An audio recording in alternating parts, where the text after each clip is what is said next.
Good evening, folks. This is Deb and Dave, and we are opting to not do a big show this week. We're not going to do the Factivist Report.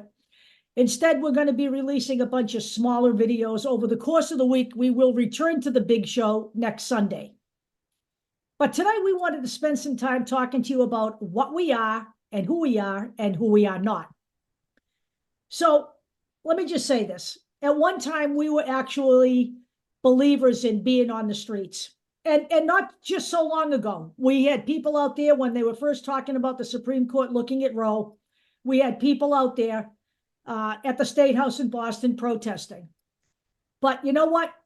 The American people don't want to do that. It's hard to get them off the sofa to vote. To get them off the sofa to protest in the streets is just about impossible, unless, of course, you're MAGA. Okay, then you will, do all kinds of shit for your leader. But that's not what we're talking about here.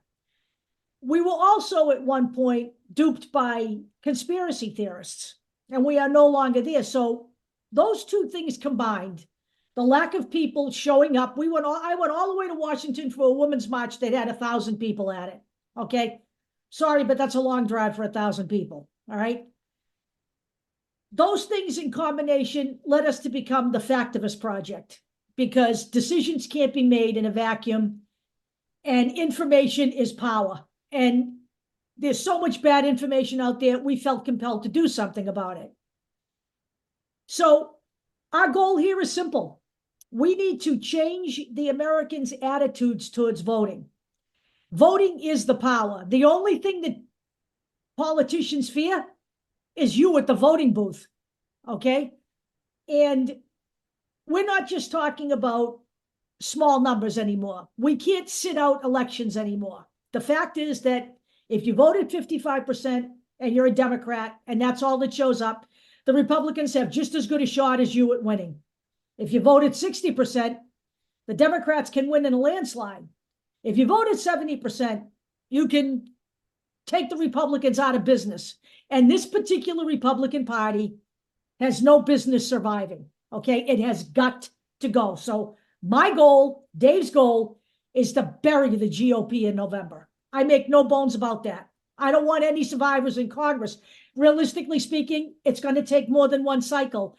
And that's a paradigm that has to change in America, because we can't just win a little bit in November and then sit back again at the midterms and not bother and then get back in this hole again.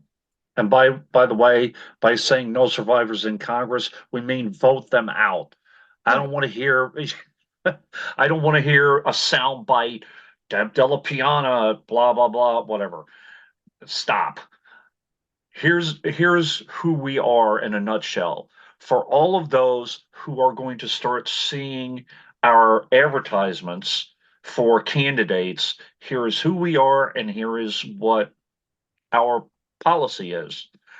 Our policy is everyone who is a Democrat and who is a real Democrat, who is not being propped up by Republicans like Motzi Phillip,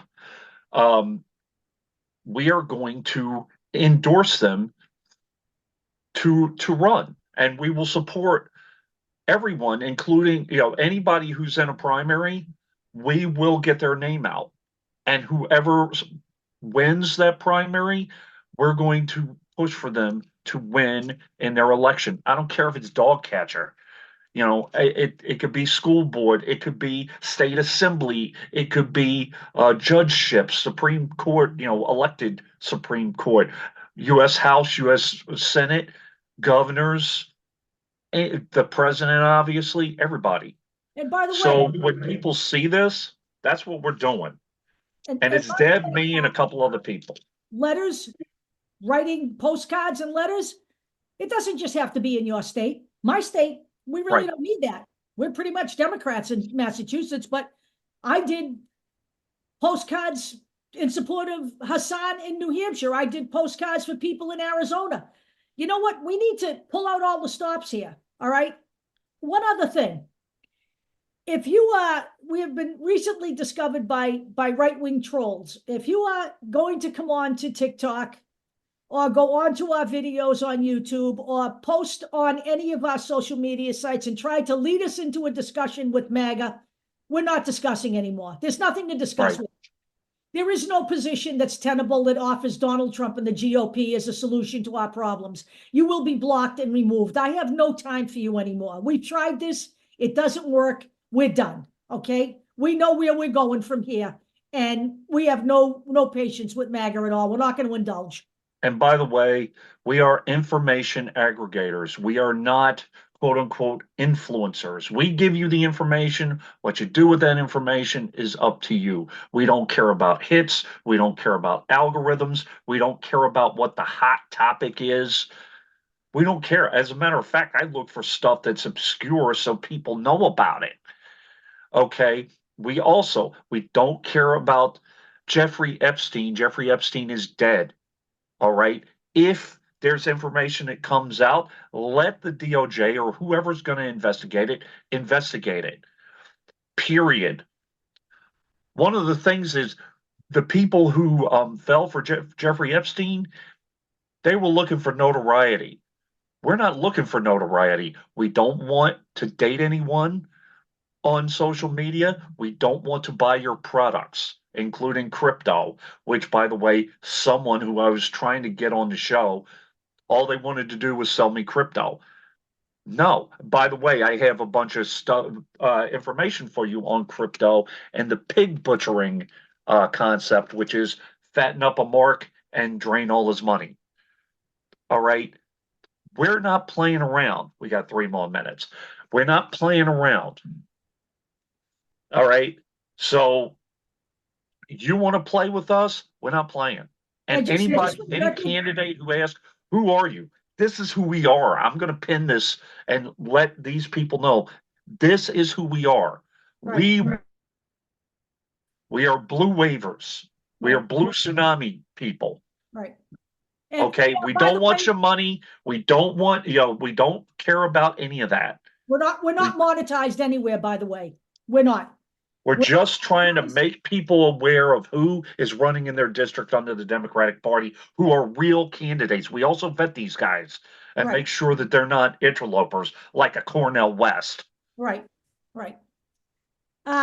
So that's really where we're coming from. And, we have a long road ahead of us. This is not just this cycle, okay? We can't look at the United States, as pathetic as it is 31st in the world in voter turnout. Right. That's embarrassing. In my opinion, we ought to be ashamed of ourselves. Okay. We have a bunch of people constantly talking about the democratic process and saving our democracy. And out of the same fucking mouth, I hear, well, I don't know if I'm going to vote. Well, then you don't really give a shit about democracy much, do you? Because, that's the basic tenet here of democracy in the United States.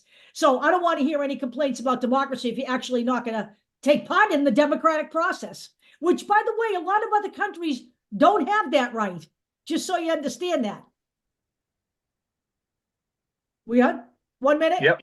Yeah, we got 1 minute left. Thanks, guys. So let me say this. We're gonna part now, but I want to say one thing. I remember when women fought for their right to vote.